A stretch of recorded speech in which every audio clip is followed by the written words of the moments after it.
კიდევ ერთხელ მოგესალმებით, ეთერშია კურიერი 6 საათზე, ახალ ამბებს ანუკა ბუავა გაგაცნო. ამ წუთებში საპატრიარქოში პრესკონფერენცია იწყება საპატრიარქოს საზოგადოებასთან ურთიერთობის სამსახურის ხელმძღვანელი ანდრია ჯაღმაიძე განცხადებას გააკეთებს ხვალ სამების საკათედრო ტაძარში დაგეგმილ საქართველოს მართლმადიდებელი ეკლესიის გაფართოებულ კრებასთან დაკავშირებით. ჩვენ პირდაპირ ეთერში გთავაზობთ ანდრია ჯაღმაიძის განცხადებას. საქართველოს მართლმადიდებლურ ეკლესიაში ჩაანიშნულ მნიშვნელოვანი ღონისძიების შესახებ ზოგიერთ დეტალს. მოგეხსენებათ, რომ ხვალ მართვა-გამგეობის დებულების შესაბამისად ჩაანიშნული არის გაფართოებული კრება ნომერით არის მე-14 და იქნება კენჭისყრა ამ კრებაზე 3 საპატრიარქო კანდიდატიდან ერთ-ერთი შესარჩევად ხვალ საქართველოს ეკლესიას ეყოლება ახალი კათოლიკოს პატრიარქი და ეს არის ძალიან მნიშვნელოვანი მოვლენა. დეტალები საორგანიზაციო საკითხთან დაკავშირებით ნაწილობრივ ცნობილია საზოგადოებისთვის, თუმცა დავაზუსტებთ, რომ სამების ტაძარში კრებაზე დასწრება შესაძლებელია მხოლოდ სპეციალური სიებით, რომელიც არის შედგენილი ამ ბოლო პერიოდის განმავლობაში და ესეც არის მართვა-გამგეობის დებულების მიხედვით დარეგულირებული ეპარქიებიდან და მცხეთა თბილისის ეპარქიიდან შედგენილი არის სია იმის მიხედვით თუ როგორ არის გაწერილი მართვა-გამგეობის დებულებაში და მომსვლელებს თან უნდა კონდეთ პირადობის მოწმობა და ამით მოხდება აიდენტიფიცირება სიასთან. შესვლა შესაძლებელი იქნება 10 საათიდან 12 საათამდე უნდა მოხდეს სტუმრების მიღება, დელეგატების მიღება. ამ პერიოდისთვის უკვე მღვდელმთავრებიც მობრძანდებიან საკათედრო ტაძარში და დაიწყება მზადება კენჭისყრისთვის. აუცილებლად სათქმელი არის, რომ კაცრად იზღუდება მობილური ტელეფონებით სარგებლობა, ნაწილობრივ გაშუქებული იქნება ეს ღონისძიება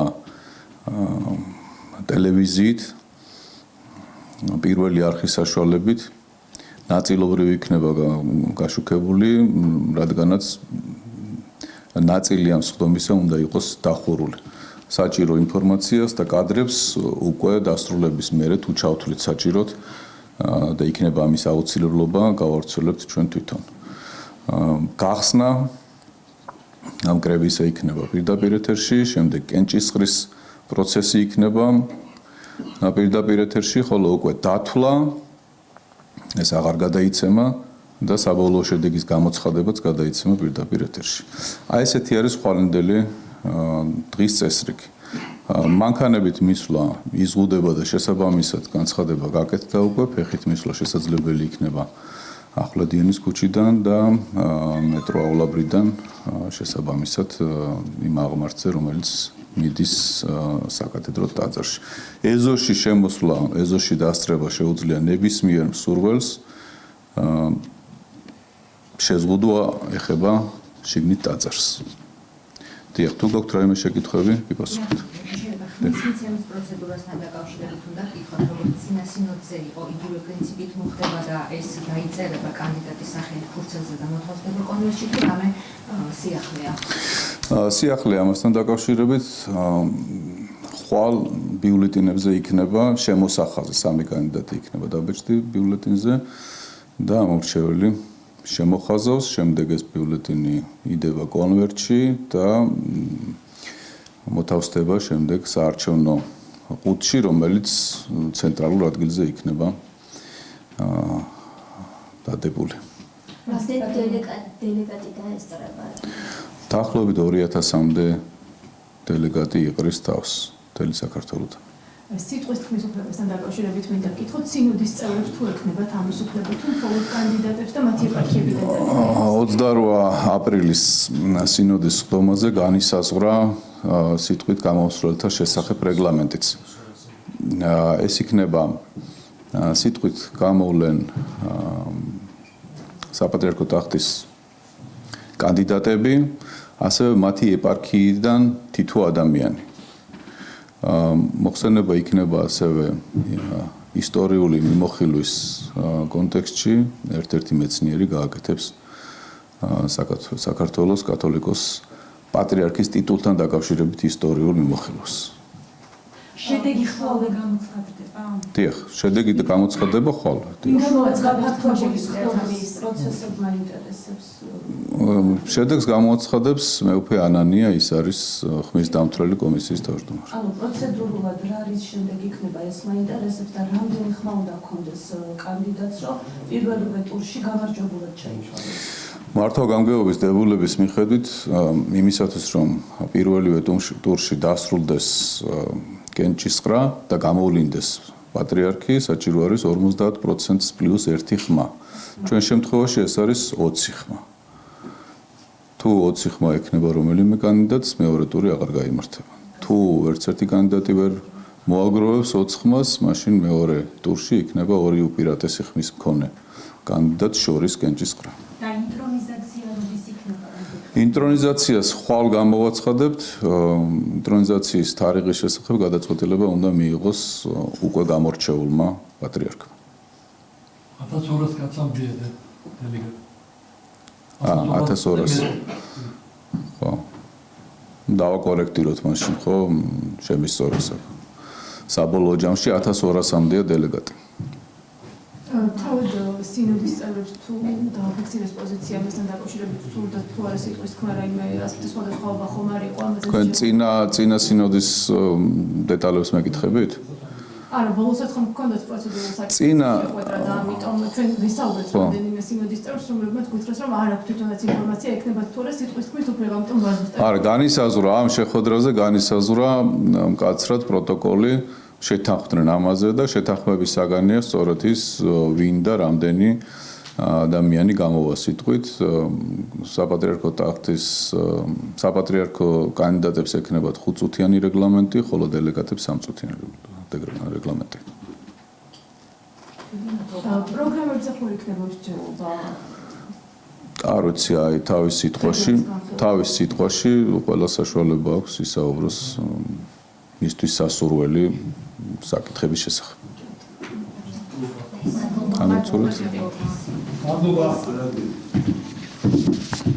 თქვენ პირდაპირ ეთერში უსმენდით საპატრიარქო საზოგადოებასთან ურთიერთობის სამსახურის ხელმძღვანელის განცხადებას. ანდრია ჯაღმაიძემ ისაუბრა იმ პროცედურებთან დაკავშირებით, ასევე საორგანიზაციო საკითხებზე, რომლის მეშვეობითაც მოხდება ხვალ გაფართოებული კრების წარმართვა. როგორც ანდრია ჯაღმაიძემ აღნიშნა, სპეციალური სიებით იქნება დაშვება უშუალოდ სამების საკათედრო ტაძარში და ასევე 10 საათიდან 12 საათამდე იქნება ეს პროცესი. ნაწილობრივ, როგორც ანდრია ჯაღმაიძემ განმარტა, გადაიცემა პირდაპირ ეთერში ეს პროცესი, თქვა რომ გახსნის პროცესი იქნება პირდაპირ ეთერში, კენჭისყრა და საბოლოო შედეგი, ხვალ კი საქართველოს ეყოლება ახალი კათოლიკოს პატრიარქი. განვაგრძობთ გამოშვებას, საქართველოს მართლმადიდებელი ეკლესია 152 კათოლიკოს პატრიარქს ხვალ აირჩევს, როგორც გითხარით, ამ წუთებშიც მიმდინარეობს სამების საკათედრო ტაძარში მოსამზადებელი სამუშაოები, გაფართოებული კრება, რომელსაც 1200-მდე დელეგატი დაესწრება, ხვალ პირველ საათზე დაიწყება. უკვე ცნობილია, რომ კრებაზე სიტყვით გამოსვლის შესაძლებლობა ექნება სამი საპატრიარქო კანდიდატის ეპარქიების წარმომადგენლებს, თავად კანდიდატებს, ასევე თითოეული ეპარქიის დელეგატებს. ამის შემდეგ გაიმართება კენჭისყრა, რომელშიც მონაწილეობას იღებენ მხოლოდ მღვდელმთავრები. თუ პატრიარქობის სამი კანდიდატიდან ერთი 20 ხმას მიიღებს, მეორე ტური არ გაიმართება. თუ ვერც ერთი კანდიდატი ვერ მიიღებს 20 ხმას, მაშინ უპირატესი რჩება და მომავალ პატრიარქს 39 ეპისკოპოსი დარჩენილ ორ მღვდელმთავარ შორის გამოარჩევს. საპატრიარქო საზოგადოებასთან ურთიერთობის სამსახურის ხელმძღვანელის ინფორმაციით, როგორც მოისმინეთ, გაფართოებული კრება პირდაპირ ეთერში ნაწილობრივ გადაიცემა. სწორედ ახალი პატრიარქის არჩევის პროცესის მნიშვნელობაზე ისაუბრა საპატრიარქო ტახტის მოსახდრე მიტროპოლიტმა შიომ ქადაგებისას, რომელმაც მრევლ სამების საკათედრო ტაძარში დღეს წირვის დასრულების შემდეგ მიმართა. მხოლოდ ამ მადლის მეშვეობით შეიძლება ჩვენ ღირსეულად და წარმატებით ჩავატაროთ ის დიდი მოვლენა, რაც ხვალ გველის ყველას ჩვენ. ეს არის დიდი გაფართოებული საეკლესიო კრება, რომელზეც უნდა მოხდეს ახალი კათოლიკოს პატრიარქის გამორჩევა და ვევედროთ ჩვენ უფალს რომ მოგცეს ეს მადლი, ეს ცოცხალი წყალი, რომ შეგვაძლებინოს მივიღოთ გადაწყვეტილება ბრძნული, გონიერი, ღვთისნებით ჩვენი ეკლესიისთვის და ჩვენი ერისთვის სასარგებლო და ისევე როგორც აი 59 წლის წინ სრულიად საქართველოს კათოლიკოს პატრიარქ ილია მეორის გამორჩევით მრავალი სიკეთე მოხდა და აღსრულდა ჩვენს ეკლესიაში და ჩვენს ერში, ხვალინდელი დღეც ყოფილიყოს საწინდარი კათოლიკოს პატრიარქ ილია მეორის გზის გაგრძელებისა. ეს არის გზა მართლმადიდებელი ეკლესიის ერთგულების, ღვთის მსახურების, ხალხის სიყვარულის, ერთსულოვნებაზე ზრუნვის, საქართველოში მშვიდობის და გაერთიანების მსახურების და თავგანწირული მსახურების. ღმერთმა დაგლოცოთ და გაგაძლიეროთ. ღმერთმა დალოცოს, გაამთლიანოს, გააძლიეროს სრულიად საქართველო. ამინ. გაფართოებულ კრებამდე ერთი დღით ადრე ისტორიული დღის მნიშვნელობაზე საუბრობენ მღვდელმთავრები, სასულიერო პირები, რომლებიც ხვალ ახალი პატრიარქის გამორჩევის პროცესში მიიღებენ მონაწილეობას, ამბობენ, რომ პროცესი ისე წარიმართება, როგორც მართლმადიდებელ ეკლესიას და პატრიარქ ილია მეორის 8 წელს ეკადრება. ნამდვილად ეპოქალურ მოვლენას, რომელიც გველოდება ჩვენ ყველას ხვალ სრულიად საქართველოს კათოლიკოს პატრიარქის არჩევნები და თქვენ ყველა ილოცეთ, რომ ყველაფერი წარიმართოს ღვთისნებითა და სიკეთით. ხვალინდელი დღე ისტორიული დღე არის, რადგან ხვალ მოხდება არჩევა 152 პატრიარქის ივერიის ეკლესიის ტახტზე და ლოცულობთ, რომ ღვთისშეწევნით ხვალინდელი დღე, რა თქმა უნდა, მშვიდობით და სულიწმინდის მადლით ჩაივლის ისე, როგორც ზოგადად მართლმადიდებელ ეკლესიას და იმ პატრიარქის, ჩვენი დიდი პატრიარქის მის ღვაწს ეკადრება, რაც იქნება გაგრძელება იმ დიდი გზის, რომელსაც ქვია ქრისტიანული გზა და რომელიც ჩვენი წინაპრების გზა არის. პატრიარქის არჩევასთან დაკავშირებით სამების ტაძრის მიმდებარე ტერიტორიაზე საავტომობილო მოძრაობა რამდენიმე მიმართულებით დილის 9 საათიდან საღამოს 6 საათამდე შეიზღუდება. შინაგან საქმეთა სამინისტროს ინფორმაციით საავტომობილო მოძრაობა ეკრძალება ბუხაიძის ქუჩიდან სამრეკლოს ქუჩის მიმართულებით, ნაწილობრივ შეიზღუდება მოძრაობა ბუხაიძის ქუჩაზე, ახვლედიანის მოედანსა და ახვლედიანის აღმართზე. ასევე ნიაბის ქუჩიდან გუმბრის ქუჩის მიმართულებით.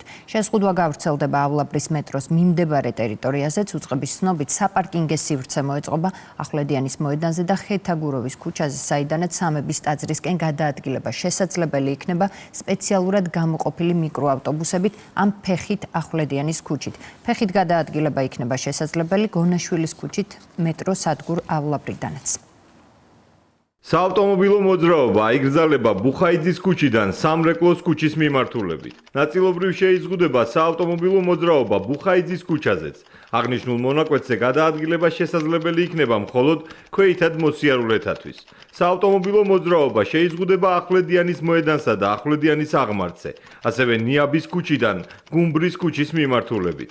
მეტროსადგურ ავლაბრის მეტროს მიმდებარე ტერიტორიაზე საავტომობილო მოძრაობა შეიზღუდება გონაშვილის ქუჩიდან მესხიშვილის ქუჩის მიმართულებით. საპარკინგე სივრცე მოეწყობა ახვლედიანის მოედანზე და ხეთაგუროვის ქუჩაზე, საიდანაც სამების ტაძრისკენ გადაადგილება შესაძლებელი იქნება სპეციალურად გამოყოფილი მიკროავტობუსების საშუალებით ან ფეხით ახვლედიანის ქუჩით, ასევე მეტროსადგურ ავლაბრიდან ფეხით გონაშვილის ქუჩით.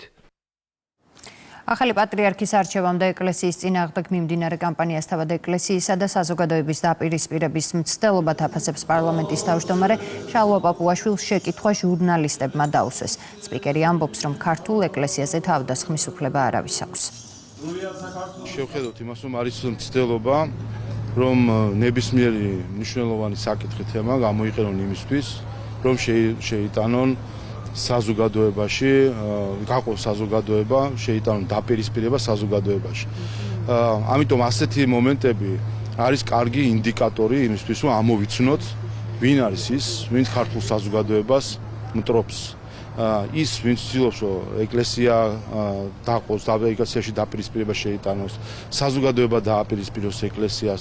ეს არიან ის ადამიანები, ის ჯგუფები, ის ხელისუფლებები უცხოეთიდან, რომელიც საქართველოს მიმართ მავნე მიზნებს ახორციელებენ. პარლამენტის თავმჯდომარე შალვა პაპუაშვილი სლოვაკეთის დედაქალაქ ბრატისლავას ოფიციალური ვიზიტით ცოტა ხნის წინ ეწვია. ქვეყნის პირველი კანონმდებელი სლოვაკ კოლეგა შეხვდება, რის შემდეგაც მედიისთვის ერთობლივი განცხადება გაკეთდება.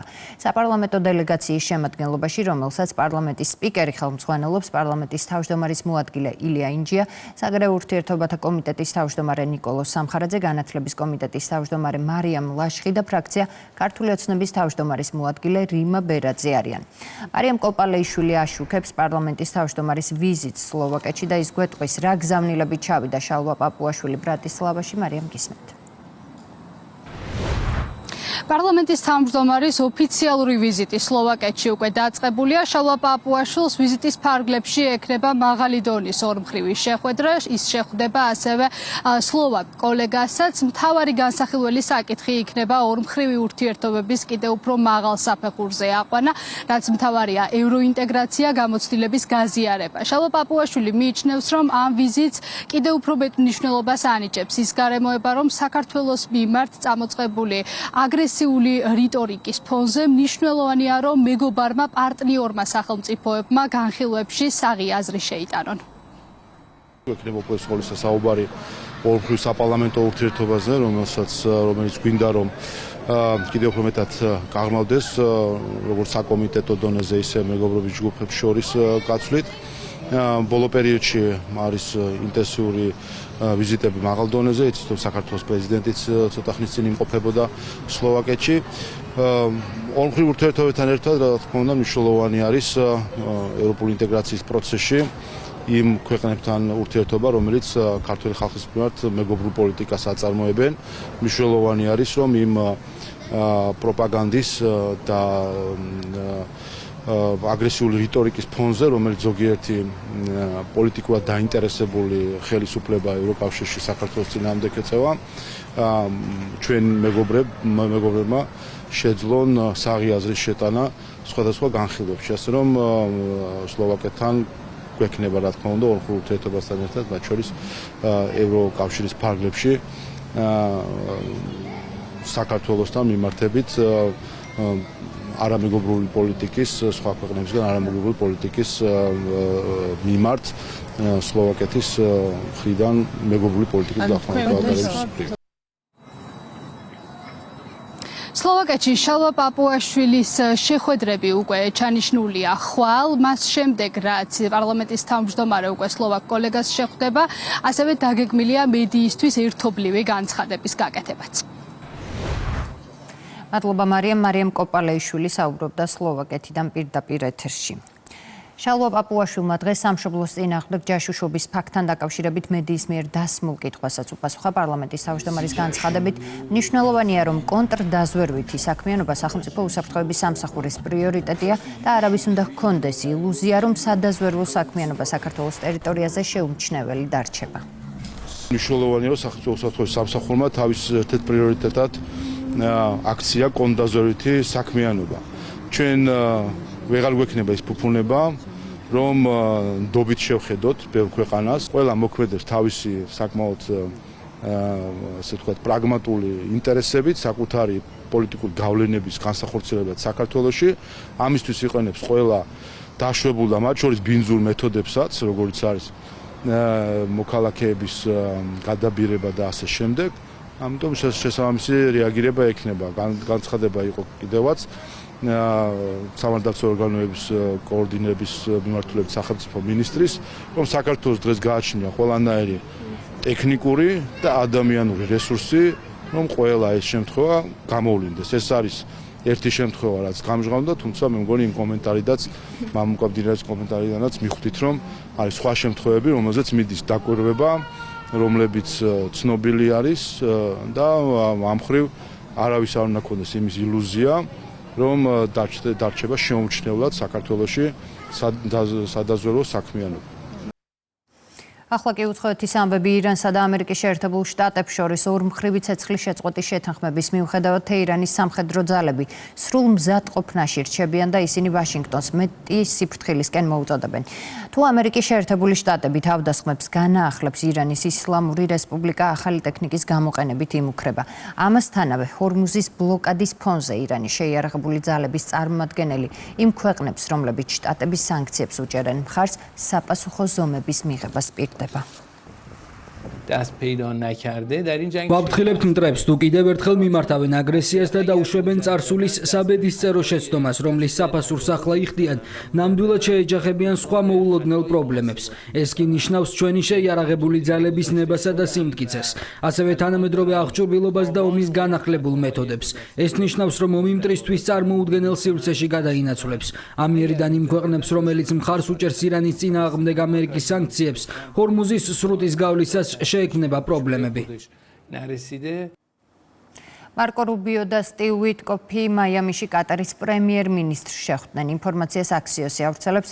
მათი ინფორმაციით კატარი, პაკისტანი, ეგვიპტე, თურქეთი და საუდის არაბეთი შეთანხმების მისაღწევად ერთობლივად მუშაობენ.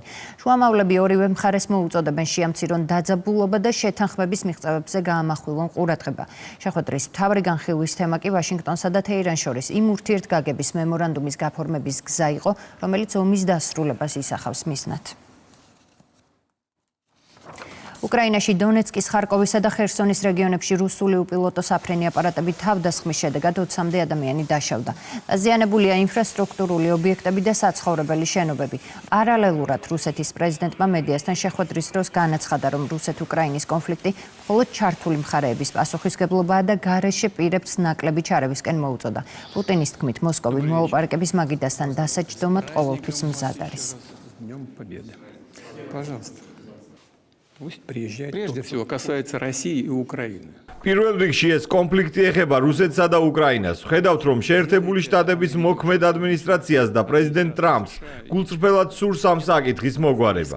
ამისთვის მადლობელი ვარ, თუმცა ეს მაინც უკრაინისა და რუსეთის საქმეა. ნათელია, რომ ამერიკას ეს კონფლიქტი არ სჭირდება და სხვა ბევრი პრიორიტეტული ამოცანა აქვს. ფიქრობ, უკრაინის კონფლიქტი დასასრულისკენ მიდის. ეს სერიოზული საკითხია, ვისაც შეხვედრა სურს, შეუძლია ჩამოვიდეს მოსკოვში და შევხვდებით.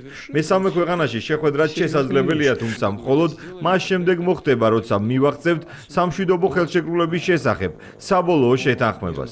გრძელვადიანი ისტორიული პერსპექტივით. პეტერ მადიარი უნგრეთის პრემიერ-მინისტრად ოფიციალურად დაამტკიცეს. ახალმა პარლამენტმა არჩევნებში გამარჯვებული პარტიის ლიდერი 140 ხმით ქვეყნის ახალ პრემიერად აირჩია. ფიცის დადების შემდეგ მადიარმა საზოგადოებას სიტყვით მიმართა და მათ ფუნდამენტურ ცვლილებებს აპირდა. ამასთანავე ახალმა პრემიერმა უნგრეთის პრეზიდენტს გადადგომისკენ მოუწოდა.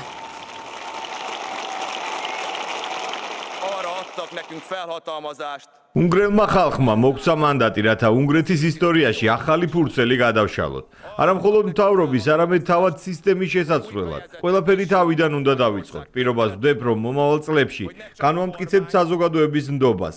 ახლა აქ, უნგრეთის დემოკრატიისა და კონსტიტუციონალიზმის სახლში, მოუწოდებ იმ სახელმწიფო თანამდებობის პირებს, რომლებიც წინა სისტემის პოლიტიკურ მსახურებად იქცნენ ან ყოველთვის ასეთები იყვნენ. ერთხელ მაინც ეყოთ გამბედაობა, თვალი გაუსწორონ საკუთარ პასუხისმგებლობას და დღესვე ან 31 მაისამდე გადადგნენ. დაე ეს ტომაშ შუიკომ დაიწყოს. პაკისტანის ქალაქ ბანუში საკონტროლო გამშვები პუნქტის მიმდებარედ ავტომობილის აფეთქების შედეგად 14 პოლიციელი დაიღუპა, 3 კი დაშავდა. ადგილზე სახანძრო სამაშველო სამსახური და სასწრაფო დახმარების მანქანებია მობილიზებული. ქალაქში ამ ეტაპისთვის საგანგებო მდგომარეობაა გამოცხადებული. აიამიში გემის აფეთქების შედეგად 11 ადამიანი დაშავდა, ადგილზე სასწრაფო სამაშველო სამსახური და პოლიციაა მობილიზებული. დაშავებულების საავადმყოფოში არიან გადაყვანილები, აფეთქების მიზეზი ამ ეტაპისთვის უცნობია, დაწყებულია გამოძიება.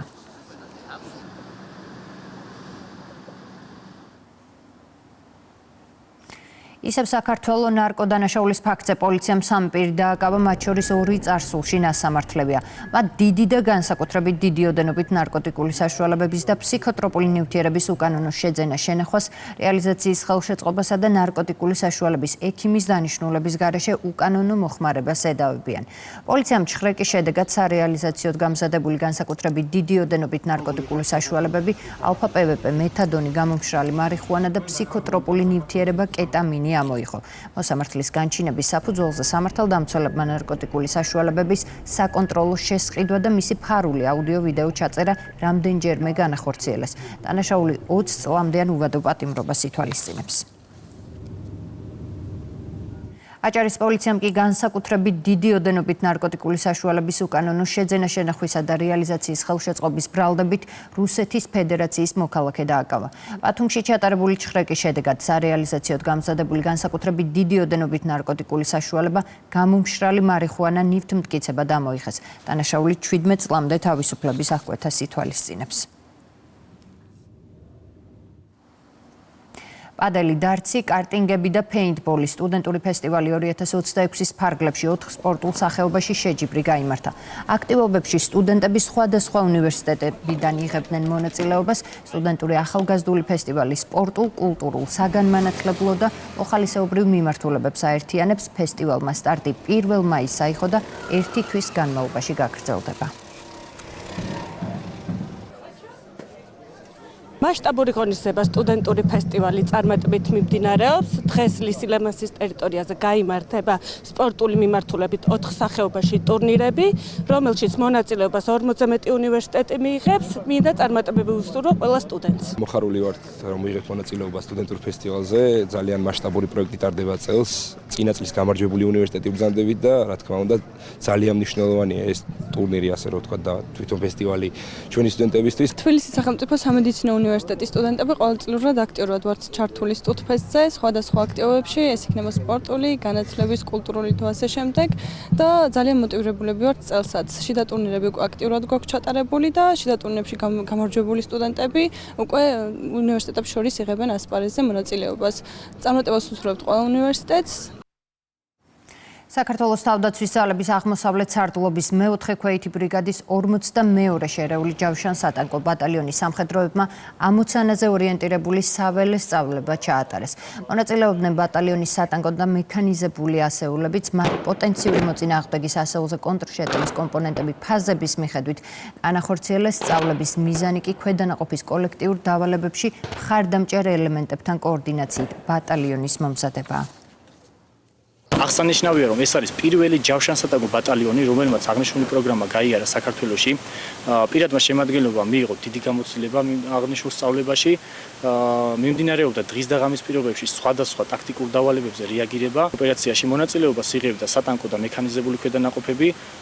აღნიშნულმა ქვედანაყოფებმა განახორციელეს მოწინააღმდეგეზე კონტრშეტევა არაპირდაპირ ცეცხლისა და სხვადასხვა სამანევრო ელემენტების საშუალებით, რის შედეგადაც მოწინააღმდეგე განადგურდა, ხოლო ქვედანაყოფი ემზადება შემდგომი დავალების შესასრულებლად. ქართული ოპერა იტალიური სამეფო თეატრის სცენაზე ქალაქ პარმში ზაქარია ფალიაშვილის აბესალომ და ეთერის პრემიერა გაიმართა. სცენა ქართველმა და იტალიელმა არტისტებმა დაიკავეს, ჩვენებამ კი, რომელიც ჯუზეპე ვერდის სახელობის ფესტივალის ფარგლებში გაიმართა, პარმის თეატრის ხელმძღვანელობის მხრიდან დიდი მოწონება დაიმსახურა. პარმის სამეფო თეატრი და ზაქარია ფალიაშვილის ოპერა აბესალომ და ეთერი. ქართული კლასიკა იტალიურ სცენაზე ქართველი და იტალიელი არტისტების ერთობლივი შესრულებით გაცოცხლდა. პარმის თეატრის სცენაზე იდგნენ თბილისის ოპერისა და ბალეტის თეატრის გუნდი, სოლისტები, ახალგაზრდა ქართველი მომღერლები, იტალიელი მუსიკოსებით დაკომპლექტებული ორკესტრი და ფლორენციაში არსებული ქართული ცეკვის ანსამბლი მამული. პუბლიკა მსმენელი ამხელა ენთუზიაზმით მიიღო ჩვენი მუსიკა, ეს უკვე იმის ნიშანია, რაც შეიძლება მეტი ის საშუალებები უნდა შევქმნათ, გავაკეთოთ ყველაფერი იმისთვის, რომ ჩვენ შევძლოთ ქართული ოპერის გატანა, რაც შეიძლება მეტ ქვეყანაში. სპექტაკლის დამდგმელი რეჟისორი გოჩა კაპანაძეა, დირიჟორი ზაზა აზმაიფარაშვილი, სცენოგრაფია ლომგუ მურუსიძეს ეკუთვნის, კოსტიუმების მხატვარი კი ესტერ მარტინია. შემადგენლობა იყო ბრწყინვალე, გუნდი, ორკესტრი, მაესტრო პირველ რიგში და რა თქმა უნდა, კიდევ ერთხელ ვიტყოდი, რომ ფალიაშვილმა თავისი სიტყვა თქვა იტალიაში კიდევ ერთხელ და ვერდის ქალაქში, ვერდის მხარეში იყო ბრწყინვალე მიღება და ბრწყინვალე სპექტაკლი ჩატარდა. ჯუზეპე ვერდის სახელობის ფესტივალის ფარგლებში აბესალომ და ეთერის საპრემიერო ჩვენებას დადებითი გამოხმაურება მოჰყვა პარმის თეატრის ხელმძღვანელობის მხრიდან. მათი შეფასებით ქართულ-იტალიური ერთობლივი სპექტაკლი მნიშვნელოვანია ორ ქვეყანას შორის შემოქმედებითი თანამშრომლობის გაძლიერების, პროფესიული გამოცდილების გაზიარებისა და საერთაშორისო ასპარესზე ქართული საოპერო მუსიკის პოპულარიზაციის ხელშეწყობისთვის. დღეს პარმის სამეფო თეატრში დიდი ენთუზიაზმი შეიმჩნევა. კულტურული ურთიერთთანამშრომლობა თბილისის ოპერის თეატრთან ძალიან მნიშვნელოვანია ჩვენთვის. ეს საშუალებას გვაძლევს წარვადგინოთ ერთად ქართული კლასიკური ოპერა მსოფლიოში ყველაზე ცნობილი იტალიელი კომპოზიტორის ჯუზეპე ვერდის მშობლიურ მხარეში. დარწმუნებული ვარ, რომ ეს მხოლოდ დასაწყისია ჩვენი ურთიერთობების. ჩვენ საოცრად ვაფასებთ იმას, რომ ჩვენი დადგმები სრულდება თქვენს თეატრში. აღსანიშნავია, რომ ვერდის ფესტივალი, რომელიც ყოველწლიურად ტარდება პარმასა და ბუსეტოში, ჩატარდა თბილისშიც. გვიხარია, რომ ასეთი მჭიდრო შემოქმედებითი თანამშრომლობა გვაკავშირებს თბილისის ოპერის თეატრთან. ქართული საოპერო მუსიკით, ცეკვით და კოსტიუმებით მოხიბლული დარჩა იტალიელი მაყურებელი. საოცრად მომეწონა მუსიკა, შესანიშნავი მომღერლები არიან. ძალიან მომეწონა კოსტიუმები და სამკაულები. სასიამოვნო სიურპრიზი იყო ორიგინალ ენაზე ამ ოპერის მოსმენა, რაც არანაირ სირთულეს არ მიქმნიდა მუსიკის აღქმაში. თავისუფლად მიყვებოდი შინაარს და მსახიობების ქმედებას. ძალიან მძაფრი ემოციები მაქვს. ეს იყო სხვა კულტურა, რომელმაც მომხიბლა. უნდა აღნიშნო კოსტიუმები, ცეკვები, ტრადიციები, მუსიკით გადმოცემული ეს ლეგენდა საოცრად მომხიბვლელი და ამავე დროს ამაღელვებელია. სპექტაკლს საქართველოს პირველი ლედი დაესწრო.